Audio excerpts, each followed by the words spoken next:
ونستغفره ونؤمن به ونتوكل عليه ونعوذ بالله من شرور أنفسنا ومن سيئات أعمالنا من يهده الله فلا مضل له ومن يضلل فلا هادي له وأشهد أن لا إله إلا الله وحده لا شريك له وأشهد أن محمدًا عبده ورسوله يا أيها الذين آمنوا اتقوا الله حق تقاته ولا تموتن إلا وأنتم مسلمون بسم الله الرحمن الرحيم يا أيها الناس اتقوا ربكم الذي خلقكم من نفس واحدة وخلق منها زوجها وبث منهما رجالا كثيرا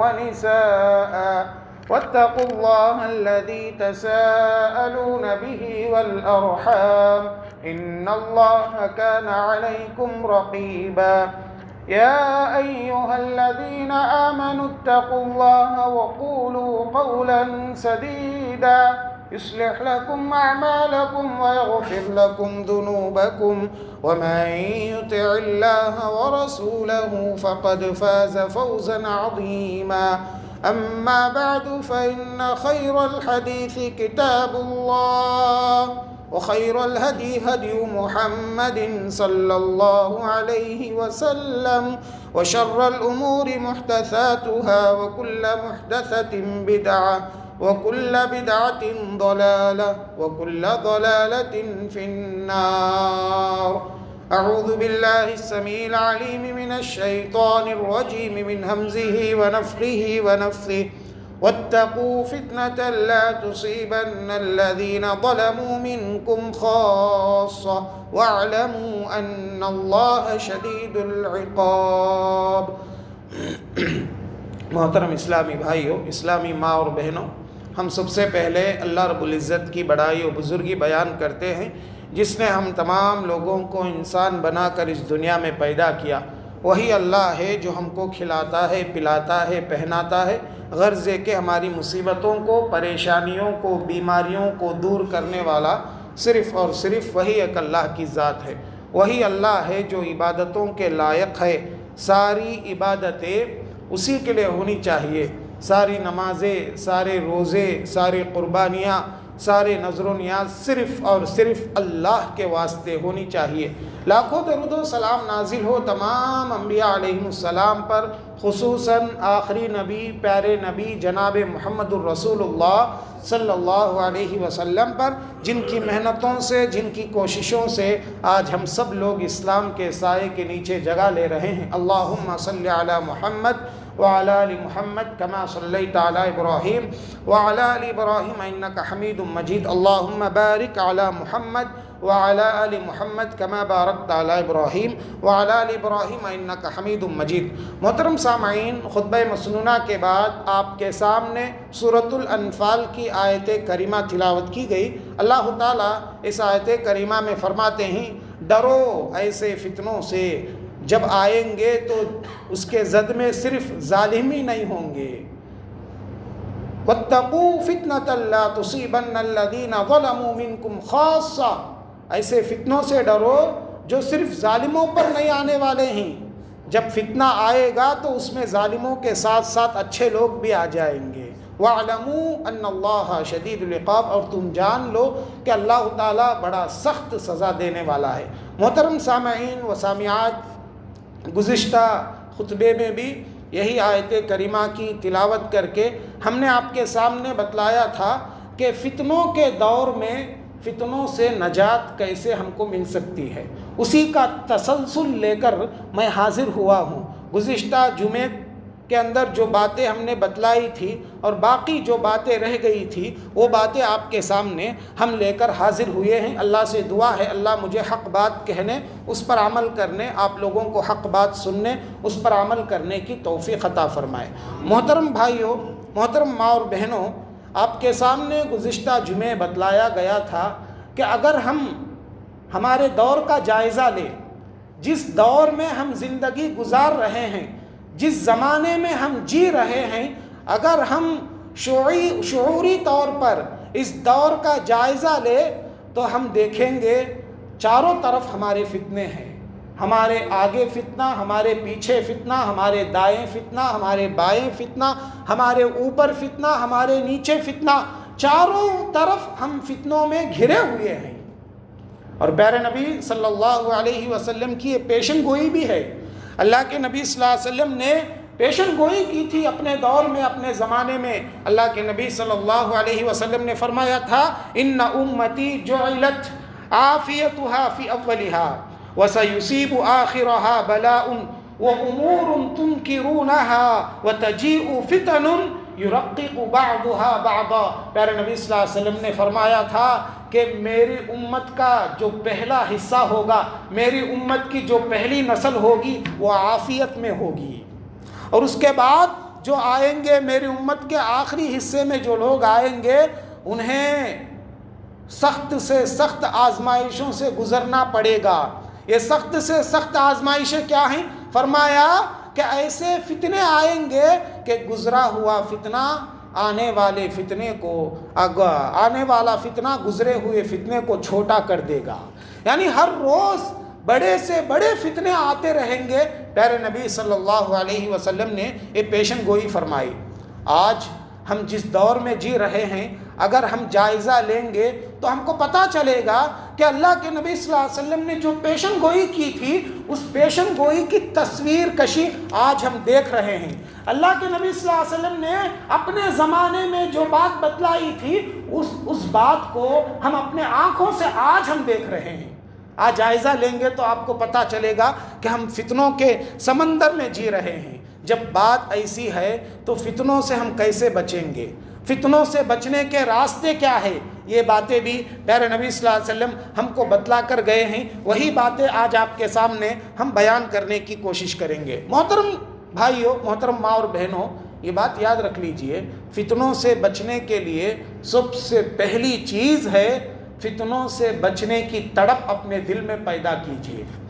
ہر آدمی کو یہ تڑپ ہونی چاہیے، میں فتنوں سے کیسے بچوں اور میرے فیملی ممبرز کو فتنوں سے کیسے بچاؤں۔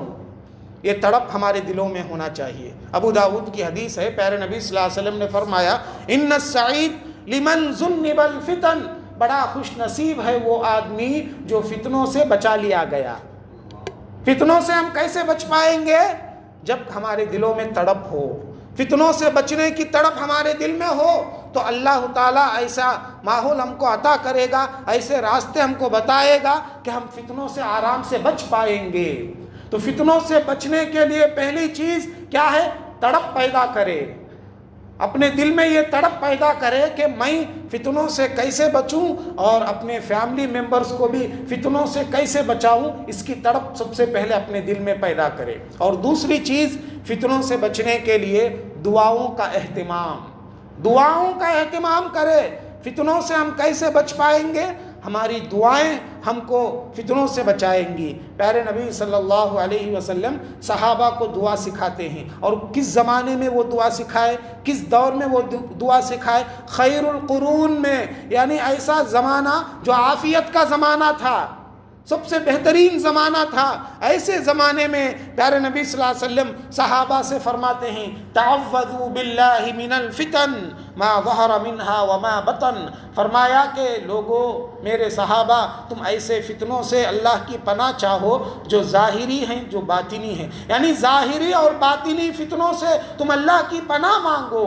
تو جیسے ہی اللہ کے نبی صلی اللہ علیہ وسلم نے صحابہ سے کہا کہ فتنوں سے پناہ مانگو، صحابہ فوراً کہنے لگے، نعوذ باللہ من الفتن ما ظہر منها وما بطن۔ اے اللہ کے نبی صلی اللہ علیہ وسلم، ہم اللہ سے پناہ مانگتے ہیں ظاہری اور باطنی فتنوں سے۔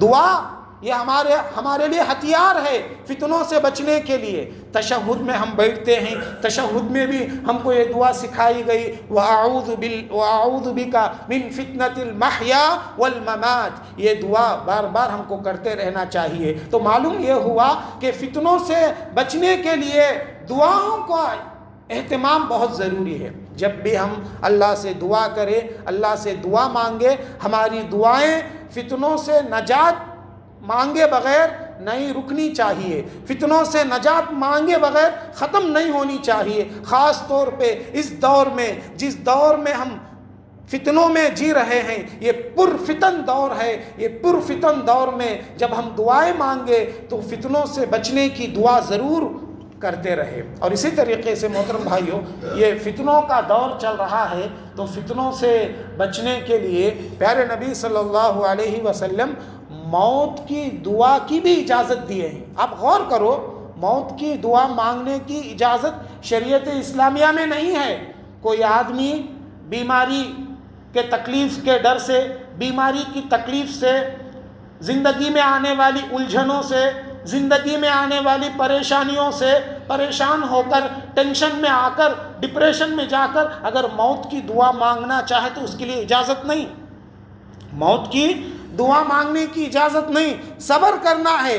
لیکن فتنوں کے دور میں پیارے نبی صلی اللہ علیہ وسلم نے موت کی دعا کی بھی اجازت مانگی ہے۔ تو آپ اندازہ لگا سکتے ہیں یہ فتنے کتنے خطرناک ہوں گے، فتنے کتنے خطرناک ہوں گے، جس کی وجہ سے ہمارا ایمان خطرے میں پڑ جاتا ہے، ہمارا عقیدہ خطرے میں پڑ جاتا ہے، ہمارے اخلاق پر دھبے لگ جاتے ہیں، ہمارا کیریکٹر خراب ہو جاتا ہے۔ ایسے حالات میں دعا اگر موت کی کوئی مانگنا چاہے تو پیارے نبی صلی اللہ علیہ وسلم فتنوں کے دور میں موت کی دعا کی بھی اجازت دیے ہے۔ حدیث کے اندر اللہ کے نبی صلی اللہ علیہ وسلم فرماتے ہیں وَإِذَا أَرَدْتَ بِعِبَادِكَ فِتْنَةً فَتَوَفَّنِي غَيْرَ مَفْتُونٍ۔ پیارے نبی صلی اللہ علیہ وسلم اللہ سے دعا کرتے ہوئے کہتے ہیں اے اللہ، اگر تیرا ارادہ تیرے بندوں کو فتنے میں ڈالنے کا ہے تو مجھے ان فتنوں سے پہلے تو تیرے پاس بلا لے۔ یہ پیارے نبی صلی اللہ علیہ وسلم دعا کرتے تھے۔ ایک حدیث میں یہاں تک بتلایا گیا کہ اللہ کے نبی صلی اللہ علیہ وسلم ایک رات آرام کر رہے تھے، ایک رات تہجد پڑھ رہے تھے، تہجد پڑھتے پڑھتے آپ کو اونگ طاری ہو گئی، اور اس اونگ میں آپ صلی اللہ علیہ وسلم کو اللہ کا دیدار نصیب ہوا۔ خواب میں آپ صلی اللہ علیہ وسلم جب خواب میں اللہ کو دیکھے تو اللہ تعالیٰ نے آپ کو بے شمار دعائیں سکھائی۔ ان دعاؤں میں سے ایک دعا یہ بھی تھی وَإِذَا أَرَدْتَ بِعِبَادِكَ فِتْنَةً فَتَوَفَّنِي غَيْرَ مفتون۔ تو پیارے نبی صلی اللہ علیہ وسلم کو یہ دعا سکھائی گئی اے اللہ، تیرا ارادہ تیرے بندوں کو فتنے میں ڈالنے کا ہے تو فتنے آنے سے پہلے مجھے موت دے دے۔ آپ اندازہ لگا سکتے ہیں محترم بھائیو، یہ فتنے کتنے خطرناک چیز ہے، یہ فتنے کتنے خطرناک ہیں۔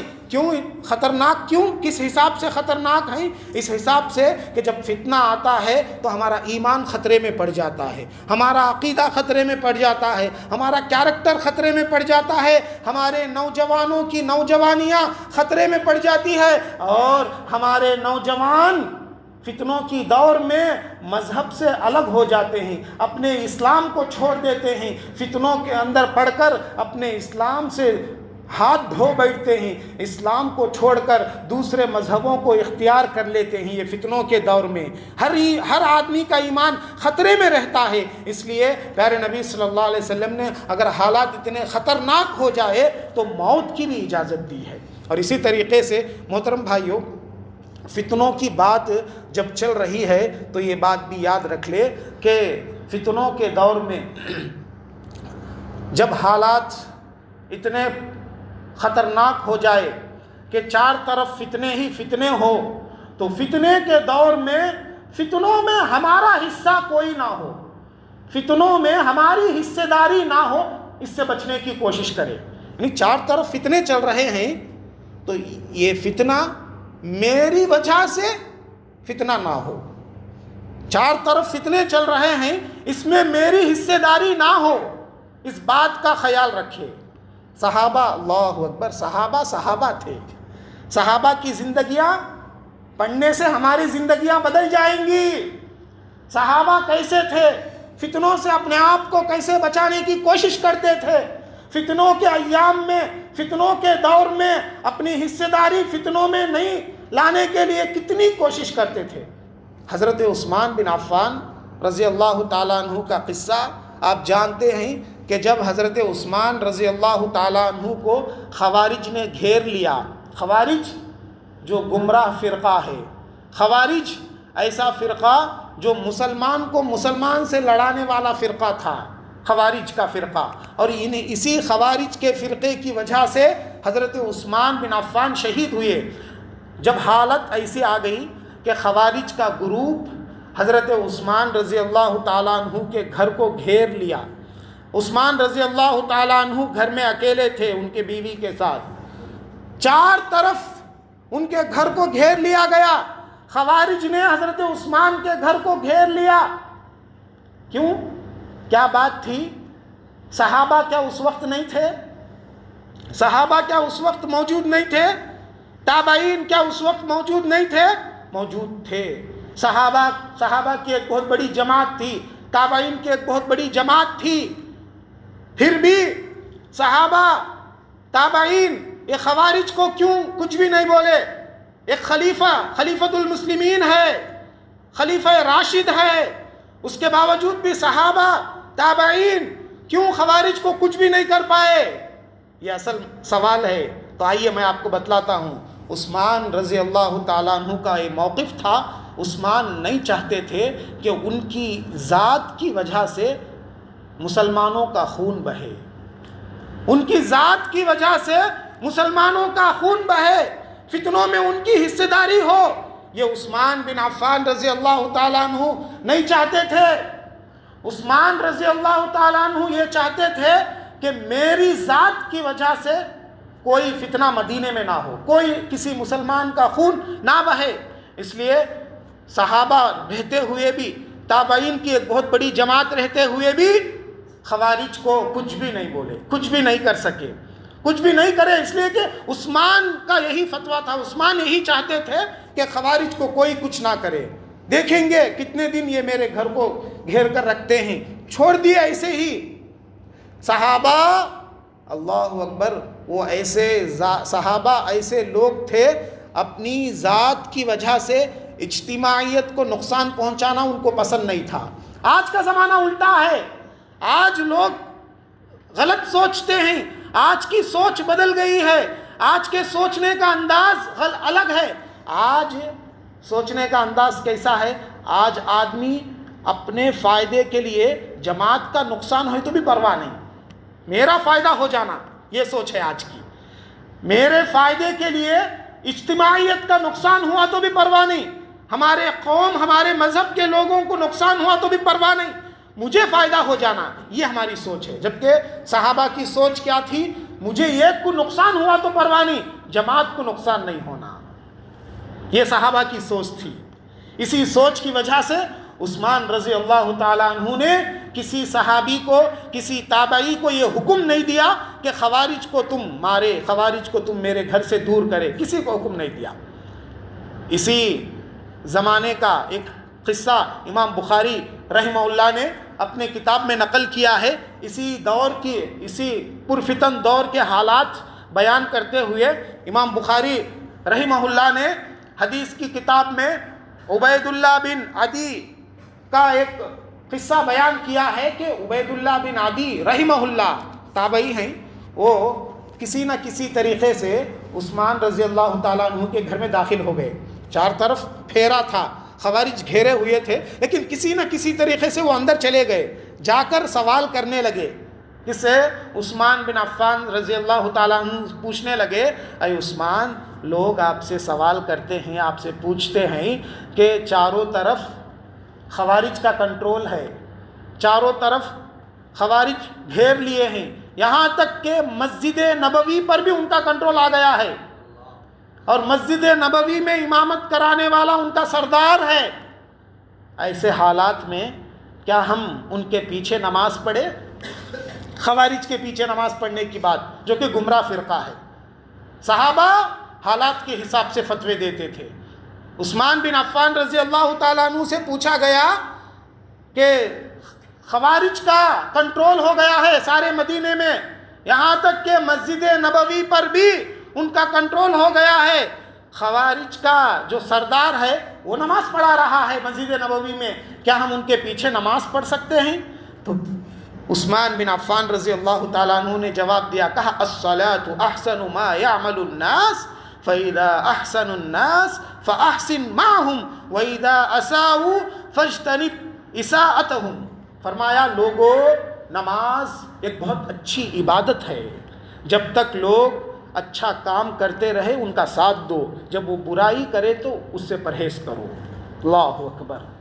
خوارج کا سردار نماز پڑھا رہا تھا، ان کے پیچھے ہم نماز پڑھے یا نہ پڑھے، ایسے پرفتن دور میں حالات کے حساب سے فتویٰ دینا صحابہ جانتے تھے، حالات کے حساب سے بات کرنا صحابہ کو آتا تھا، اس لیے عثمان بن عفان نے کہا جاؤ، نماز ایک بہت اچھی عبادت ہے، ان کے پیچھے جا کر نماز پڑھو۔ عثمان بن عفان نے ایسے وقت میں جواب دیا تھا۔ کہنے کا مطلب یہ ہے ایسے پرفتن حالات میں صحابہ دیکھیے اپنے حصے داری وہ فتنے میں نہیں ہونا بول کر اپنے آپ کو نقصان پہنچا لیے۔ عثمان شہید ہو گئے، خوارج نے ان کو شہید کر دیا، لیکن جماعت کو کچھ بھی نقصان ہونے نہیں دیے، مسلمانوں کو لڑنے نہیں دیے، مسلمانوں کو فتنے میں پڑنے نہیں دیے۔ تو صحابہ کے واقعات سے یہ ہم کو میسیج ملتا ہے، پیغام ملتا ہے کہ جب فتنوں کا دور چل رہا ہو، فتنے میں ہماری حصہ داری کچھ بھی نہ ہو، ہم اپنے حصہ داری دینے سے فتنے کے دور میں بچے۔ اور اسی طریقے سے محترم بھائیوں، فتنوں سے بچنے کے لیے ایک چیز جو مجھے بھی آپ کو بھی ہم سب لوگوں کو اپنانے کی ضرورت ہے، وہ کیا ہے؟ فتنوں کے دور میں زبان کی حفاظت۔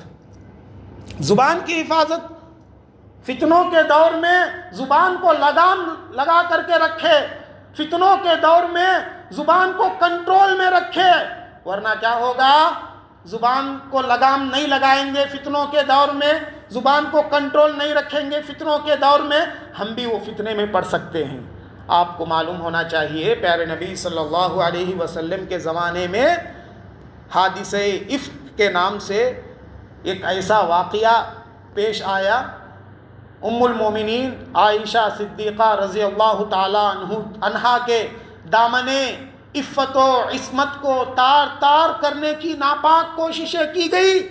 ایک عزت دار عورت کے لیے اس سے بڑا الزام کچھ نہیں ہو سکتا کہ اس کی عفت اور اس کی عصمت کے خلاف میں آواز لگائی جائے۔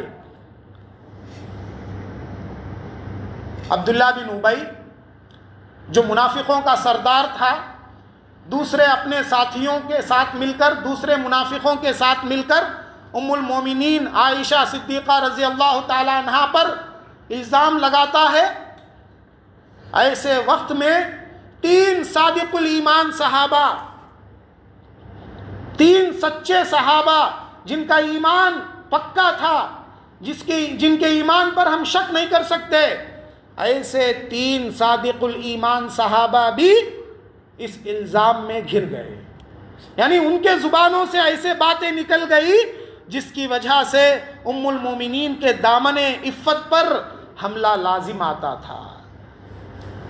مصطح بن اساسہ، حسان بن ثابت، حمنہ بنت جہش رضی اللہ عنہا، یہ 3 صحابہ اپنے زبان کو کنٹرول نہیں کر سکے، امی عائشہ رضی اللہ تعالیٰ عنہ کے بارے میں ایسے جملے بول دیے جس کی وجہ سے امی عائشہ کے عزت پر حملہ ہونے لگا۔ صحابہ سچے تھے، ان کا ایمان پکا تھا، ان کے ایمان میں کسی طرح کی کمی نہیں تھی، لیکن زبان کو کنٹرول نہیں کر سکے۔ جب حالات بگڑے ہوئے تھے، 4 طرف امی عائشہ کے بارے میں الزامات لگ رہے تھے، مسلمانوں کو چاہیے تھا کہ اللہ کی طرف سے حکم، جب تک حکم نہیں آتا خاموش بیٹھنا، لیکن ان 3 صحابہ کے زبان میں کنٹرول نہیں آیا، جملے نکال دیے، اس کی وجہ سے یہ بھی فتنے میں گر گئے۔ جب 1 مہینے کے بعد اللہ کے جانب سے عائشہ رضی اللہ تعالی عنہا کے پاک دامنی کی آیتیں اتری، اللہ اکبر، وہ کیسی پاک دامن عورت تھی کہ اللہ نے ان کی پاک دامنی کی آیتوں کو قرآن میں اتارا، اور قیامت تک لوگ ان کے پاک دامنی کے آیتیں پڑھتے رہیں گے۔ اتنی پاک دامن عورت تھی ام المومنین عائشہ صدیقہ رضی اللہ تعالی عنہا۔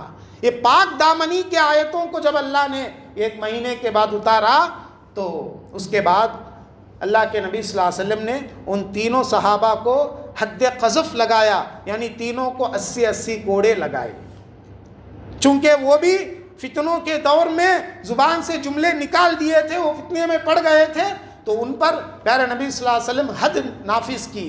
تو اس واقعے سے، اس قصے سے کیا بات ہم کو سمجھ میں آتی ہے محترم بھائیوں، کہ جب فتنوں کا دور چل رہا ہو، فتنے کا زمانہ چل رہا ہو، ایسے وقت میں، ایسے حالات میں زبان کو کنٹرول میں رکھنا ہے۔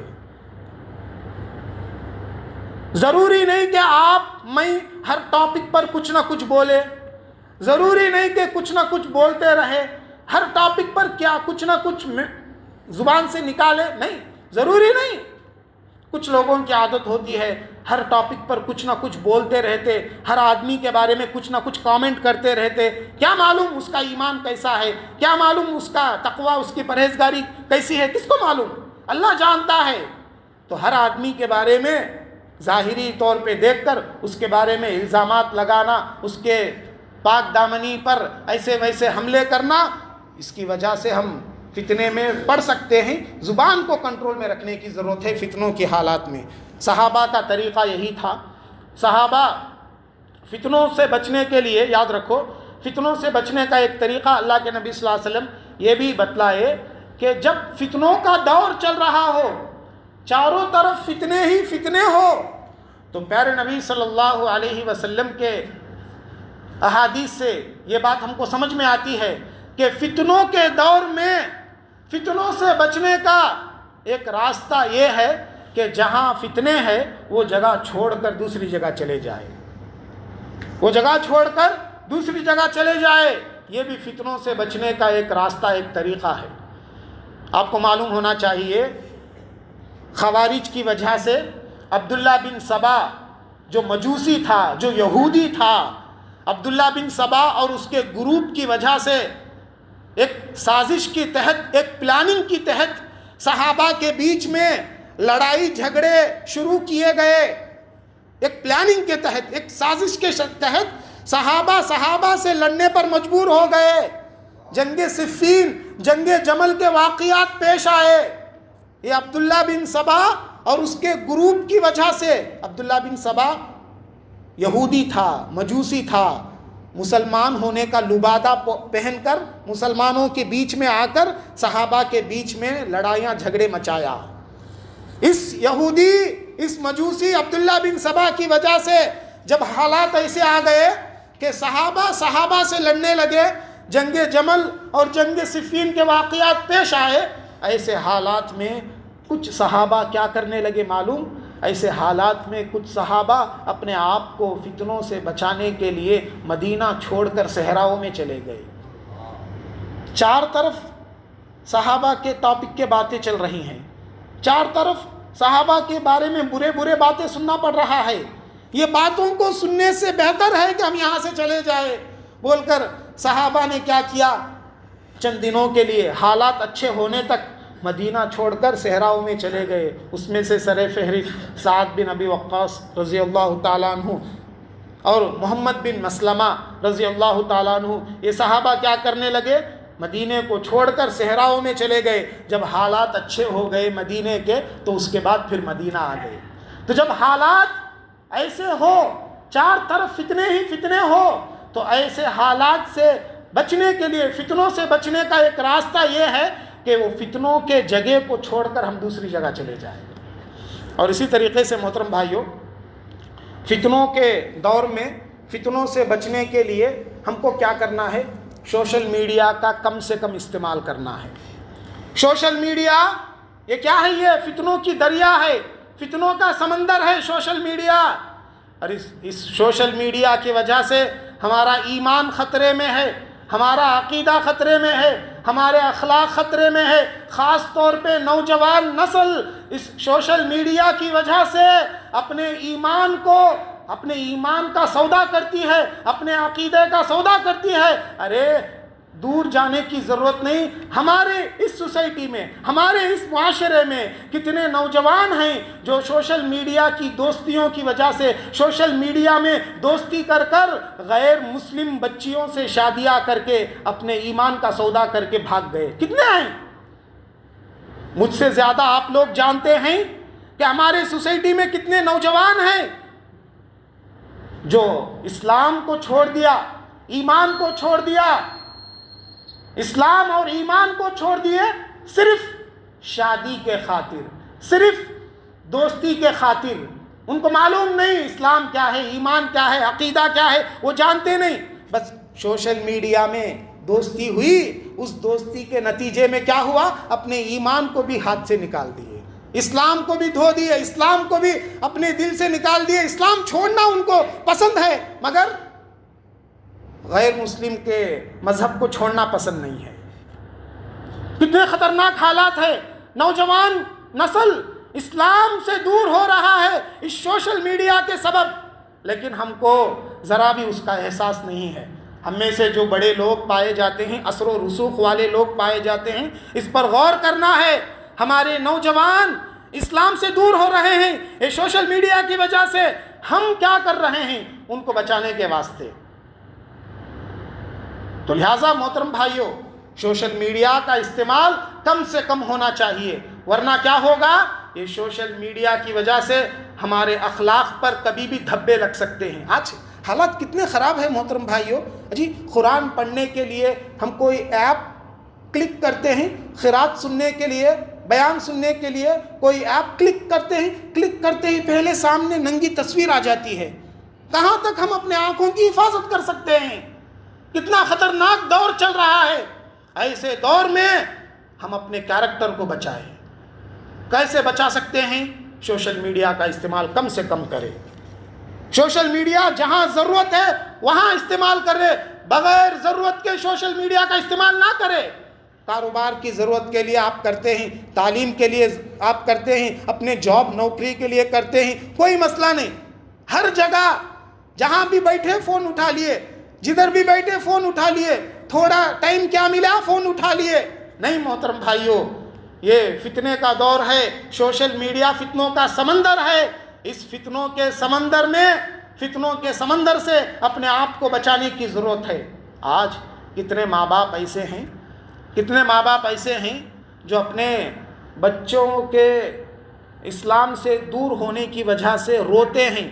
میرا بچہ فلاں سے دوستی کر لیا سوشل میڈیا میں اور اس کے ساتھ شادی کرنے کے لیے ضد کر رہا ہے. میری بیٹی فلاں سے دوستی کر لی سوشل میڈیا میں، اس کے ساتھ شادی کرنے کے لیے ضد کر رہی ہے. اور وہ کون ہے؟ آگے والا کون ہے؟ غیر مسلم ہے. آگے کون ہے؟ غیر مسلم نوجوان ہے یا غیر مسلم نوجوان لڑکی ہے. کتنے ہمارے نوجوان برباد ہو رہے ہیں یہ سوشل میڈیا کی وجہ سے. اور بہت سارے ماں باپ کیا کرتے ہیں؟ خون کے آنسو روتے ہیں. بچی گھر سے باہر چلی گئی، بچہ گھر سے باہر چلے گیا. محترم بھائیوں، ایسے حالات آنے سے پہلے کہ بچہ باہر چلے گیا، بچی باہر چلے گئی بول کر رونے سے پہلے اپنے بچوں کو ابھی کنٹرول میں رکھ لو. اپنے بچوں کو ابھی کنٹرول میں رکھ لو. دیکھو ہمارا بچہ فون کا کیسا استعمال کر رہا ہے، ہماری نوجوان لڑکی فون کا کیسے استعمال کر رہی ہے. ہم کالج میں پڑھتا ہے بچہ بول کر، کالج میں پڑھتی ہے بچے بول کر اچھے سے اچھا فون دلا کر دے دیتے ہیں، لیکن ہماری نظر ان پر نہیں رہتی. میرا بیٹا فون کیسے استعمال کرتا ہے، اس کے واٹس ایپ فرینڈ کون ہیں، اس کے فیس بک فرینڈ کون ہیں، ٹویٹر کے فرینڈ کون ہیں، ہم دیکھتے نہیں. بس چلتا ہے، چلنے دو. اب جب حالت ایسے آئے گی کہ وہ بچہ باہر گھر سے باہر چلے جائے گا دوسرے غیر مسلم عورت سے شادی کر کے، جب روتے رہتے آ کر، بعد میں رونے سے بہتر ہے پہلے کنٹرول کر لو. بعد میں رونے سے بہتر ہے پہلے کنٹرول کر لو. تو لہٰذا محترم بھائیوں، یہ فتنوں کا دور ہے، فتنوں کا زمانہ ہے. یہ سوشل میڈیا یہ فتنوں کا سمندر ہے، اور یہ سوشل میڈیا کے اندر بھلائی سے زیادہ برائی غالب ہے. بھلائی سے زیادہ برائی غالب ہے. یعنی لوگ کہیں گے کہ اس کے اندر اچھی اچھی چیزیں بھی ہیں بول کر. صحیح بات ہے، اچھی چیزیں ہے، لیکن اچھے چیزوں کے مقابلے میں برے چیزیں زیادہ ہیں. برے چیزیں غالب ہے اچھے چیزوں کے مقابلے میں. اس لیے اس کا استعمال کم سے کم ہوں گے تو ہم فتنوں سے بچ پائیں گے. اور اسی طریقے سے محترم بھائیوں، فتنوں سے بچنے کا ایک طریقہ ہے علم سے اپنے آپ کو جوڑ لیجئے. دین کے علم سے اپنے آپ کو جوڑ لیجئے. یہ دین کا علم یہ روشنی ہے، آپ کو روشنی دکھائے گا. دین کا علم فتنوں کے گمراہ کن راستوں سے نکلنے کا راستہ یہ دین کا علم ہم کو سکھائے گا. طلب العلم فریضۃ علی کل مسلم، ہر مسلمان پر دین کا علم حاصل کرنا فرض ہے. ہم مسلمان علم دین سے بہت دور ہو گئے ہیں، کوسوں دور ہو گئے ہیں. دین کا علم کیا ہے معلوم نہیں ہے مسلمانوں کو، اسی وجہ سے گمراہ ہوتے جا رہے ہیں. تو علم دین یہ روشنی ہے. علم دین حاصل کیجئے اور علم والوں سے جڑیے، اپنا تعلق علم والوں سے رکھیے. اگر ہمارا تعلق علم والوں سے رہے گا ہم گمراہ ہونے سے بچیں گے، اللہ بچائے گا ہم کو. فتنوں کے دور میں فتنوں سے اپنے آپ کو بچانے کے لیے اسوہ نبوی اور اسوہ صحابہ اپنانے کی ضرورت ہے. زندگی میں یاد رکھ لو، فتنوں سے بچنے کے لیے پیارے نبی صلی اللہ علیہ وسلم کے طریقے کو لازم پکڑو اور صحابہ کے طریقے کو لازم پکڑو، اسی وقت ہم فتنوں سے بچ پائیں گے. پیارے نبی صلی اللہ علیہ وسلم نے فرمایا انہ من یعش منکم بعدی فسیری اختلافا کثیرا. لوگوں میرے بعد جو لوگ زندہ رہیں گے وہ بے حد فتنوں کو دیکھیں گے، کثرت سے فتنوں کو دیکھیں گے، جیسا کہ آج ہم دیکھ رہے ہیں. صحابہ نے پوچھا اللہ کے نبی صلی اللہ علیہ وسلم اب چار طرف فتنے آ جائے تو ہم کیسے بچ پائے ان فتنوں سے؟ اللہ کے نبی صلی اللہ علیہ وسلم نے فتنوں سے بچنے کا طریقہ بتلاتے ہوئے فرمایا کہ فَعَلَيْكُمْ بِسُنَّتِي وَسُنَّةُ الْخُلَفَاءِ الرَّاشِدِينَ الْمَهْدِيِّينَ. فرمایا لوگوں میری سنت کو لازم پکڑو اور میرے صحابہ، خاص طور پہ ہدایت یافتہ جو صحابہ ہیں جس میں خلفائے راشدین آتے ہیں، ان صحابہ کے طریقے کو لازم پکڑو. اور صرف لازم پکڑو نہیں بولے اللہ کے نبی صلی اللہ علیہ وسلم وَعَضُّوا عَلَيْهَا بِالنَّوَاجِذِ. اللہ کے نبی صلی اللہ علیہ وسلم نے فرمایا کہ جیسے داڑھ سے آپ کسی چیز کو پکڑتے ہیں تو داڑھ کی پکڑ بڑی مضبوط ہوتی ہے، داڑھ ٹوٹ جائے گا مگر وہ چیز کو نہیں چھوڑے گا. داڑھ سے آپ کسی چیز کو مضبوط پکڑتے ہیں، پکڑ کر کھینچو، داڑھ وہ چیز کو نہیں چھوڑے گا، داڑھ ٹوٹ جائے گا مگر وہ چیز نہیں چھوڑے گا داڑھ. تو داڑھ کی پکڑ بڑی مضبوط ہوتی ہے. پیارے نبی صلی اللہ علیہ وسلم نے وہ تعبیر استعمال کیا وَعَضُّوا عَلَيْهَا بِالنَّوَاجِذِ. جیسے داڑھ کی پکڑ مضبوط ہوتی ہے ویسے تم لازم پکڑو میرے طریقے کو، میرے صحابہ کے طریقے کو. لہٰذا محترم بھائیوں، فتنوں سے بچنے کے لیے ضروری ہے کہ ہم سنتوں کو لازم پکڑے اور صحابہ کے طریقے کو لازم پکڑے. اسی وقت ہم سنتوں سے بچ پائیں گے، اسی وقت ہم فتنوں سے بچ پائیں گے. اور اسی طریقے سے فتنوں سے بچنے کے لیے ضروری ہے کہ ہم اپنے آپ کو دیندار بنانے کے ساتھ ساتھ دوسروں کو بھی دیندار بنانے کی فکر کو لے کر جیے. یہ فتنوں سے بچنے کا ایک طریقہ ہے. صرف ہم جہنم کی آگ سے بچ جائے، ہم نجات پا جائے، میری فیملی بچ جائے تو بس ہے، مجھے دوسروں سے مجھے کیا لینا دینا، یہ سوچ یہ مومن کی سوچ نہیں ہوتی ہے، یہ مسلمان کی سوچ نہیں ہوتی. مسلمان وہ ہوتا ہے، مومن وہ ہوتا ہے جو دوسروں کی فکر کو لے کر جیتا ہے. اللہ کے نبی صلی اللہ علیہ وسلم نے فرمایا ایک رات اللہ کے نبی صلی اللہ علیہ وسلم سو رہے تھے، سو کر اٹھے، اٹھنے کے بعد اللہ کے نبی صلی اللہ علیہ وسلم نے کہا وَيْلٌ لِلْعَرَبِ مِنْ شَرٍ قَدِ اقْتَرَبَ فَتَحَ الْيَوْمَ. فرمایا کہ عرب پر خطرناک فتنہ قریب آ چکا ہے. سو کر اٹھے، سو کر اٹھنے کے بعد اللہ کے نبی صلی اللہ علیہ وسلم فرمانے لگے عرب کے لوگوں پر ایک فتنہ قریب آ گیا ہے. پھر اللہ کے نبی صلی اللہ علیہ وسلم نے فرمایا کہ یاجوج اور ماجوج کے لوگوں نے آج دیوار کے اندر حلقہ بنا کر اللہ کے نبی صلی اللہ علیہ وسلم نے کہا اتنا شگاف کر دیا ہے، اتنا سوراخ ڈال دیا ہے. یاجوج اور ماجوج جو فتنہ پھیلانے والی قوم ہے، وہ قوم نے ان کے دیوار میں اتنا شگاف کر دیا ہے. مطلب اللہ کے نبی صلی اللہ علیہ وسلم یہ بتلانا چاہتے تھے کہ فتنہ ایک دم قریب آ گیا ہے. تو اس وقت پیارے نبی صلی اللہ علیہ وسلم سے زینب بنت جہش رضی اللہ تعالیٰ عنہ پوچھتی ہے اے اللہ کے نبی صلی اللہ علیہ وسلم کیا ہم ہلاک ہو جائیں گے جبکہ ہم لوگوں میں نیک لوگ بھی ہیں؟ کیا ہم برباد ہو جائیں گے کیا جبکہ ہمارے درمیان نیک لوگ بھی موجود ہیں؟ تو پیارے نبی صلی اللہ علیہ وسلم نے فرمایا نعم اذا کثر الخبث، فرمایا کہ ہم ہلاک ہو جائیں گے جبکہ نیکی پر برائی غالب آ جائے، نیک لوگ کم رہے برے لوگ زیادہ ہو جائے، ایسے وقت میں ہم ہلاک ہو جائیں گے۔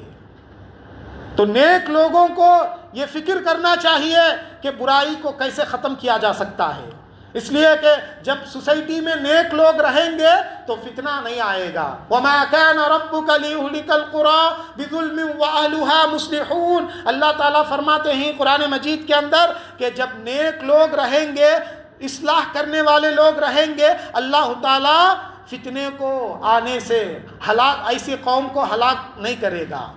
جس معاشرے میں، جس سوسائٹی میں نیک لوگ رہیں گے، ایسے سوسائٹی کو اللہ ہلاک نہیں کرے گا۔ آج بھی فتنہ چاروں طرف ہے صحیح، لیکن الحمدللہ ہمارے درمیان آج بھی نیک لوگ پائے جاتے ہیں، ایسے نوجوان پائے جاتے ہیں جو اپنے کیریکٹر کو بچانے کی کوشش کرتے ہیں۔ یہ سوشل میڈیا کے زمانے میں بھی، یہ انٹرنیٹ کے زمانے میں بھی ایسے نوجوان ہیں جو اپنے کیریکٹر کو بچاتے ہیں، اپنے اخلاق کو بچاتے ہیں، اپنے ایمان کو بچاتے ہیں، اپنے عقیدے کو بچاتے ہیں۔ ایسے کیریکٹر والے نوجوانوں کی وجہ سے ہم پر عذاب نہیں آ رہا ہے، یہ بات یاد رکھ لو۔ تو لہٰذا محترم بھائیوں، یہ فتنوں کے دور میں فتنوں سے بچنے کا ایک طریقہ کیا ہے؟ ہم برے لوگوں کو اصلاح کرنے کی کوشش کریں۔ آخری بات بتا کر اپنی بات ختم کرتا ہوں محترم بھائیوں کہ فتنوں کے دور میں ہم اپنے ایمان کو بچانے کی کوشش کرتے ہیں، اپنے عقیدے کو بچانے کی کوشش کرتے ہیں، اپنے کیریکٹر کو، اپنے اخلاق کو بچانے کی کوشش کرتے ہیں۔ یہ کتنی بڑی عبادت ہے آپ جانتے ہیں؟ اللہ کے نبی صلی اللہ علیہ وسلم فرماتے ہیں العبادت فی الحرج کا ہجرتی الیہ، اللہ اکبر۔ اللہ کے نبی صلی اللہ علیہ وسلم نے فرمایا فتنوں کے دور میں عبادت کرنا میری طرف ہجرت کرنے کے برابر ہے۔ کتنی بڑی نیکی ہے، دیکھو چار طرف فتنے ہیں، چار طرف فتنوں کا دور چل رہا ہے، ایسے وقت میں ہم اپنے ایمان کی حفاظت کرنے کی کوشش کرتے ہیں، اپنے عقیدے کو بچانے کی کوشش کرتے ہیں، اپنے کیریکٹر پر دھبا نہیں آنے دیتے ہیں، تو ایسا نوجوان پیارے نبی صلی اللہ علیہ وسلم کہتے ہیں اتنی بڑی نیکی پاتا ہے وہ جیسے مکہ سے مدینہ ہجرت کرنے والے نیکی پائے۔ وہ زمانہ تو ہم کو ملا نہیں، لیکن اللہ کے نبی اس کا بدیل بتلائے ہیں۔ وہ زمانے میں تو ہم نہیں رہے، لیکن آج بھی اس کا بدیل موجود ہے ہمارے سامنے۔ آج اپنے کیریکٹر کو بچا کر ہم عبادت میں آگے رہیں گے، ایمان کو بچائیں گے، اپنے عقیدے کو بچائیں گے، تو وہ مرتبہ، وہ مقام ہم آج بھی پا سکتے ہیں۔ لہٰذا ہم اللہ سے دعا کرتے ہیں اللہ تعالیٰ مجھے، آپ کو، ہم سب لوگوں کو ان فتنوں کے دور میں اپنے ایمان اور عقیدے کی حفاظت کرنے کی توفیق عطا فرما۔ اے اللہ ہم لوگوں کو، ہمارے فیملی ممبرز کو بھی اس ایمان اور عقیدے کی حفاظت کرنے کی توفیق عطا فرما۔ اللہ ہم کو جب تک اس دنیا میں باقی رکھ، ایمان کے حالت میں باقی رکھ، جب ہم کو اس دنیا سے لے تو بھی ایمان کے حالت میں لے۔ آمین یا رب العالمین۔ وآخر دعوانا ان الحمدللہ رب العالمین۔ بارک اللہ لنا ولکم فی القرآن العظیم ونفعنا وإیاکم بما فیہ من الآیات والذکر الحکیم، انہ تعالی جواد کریم ملک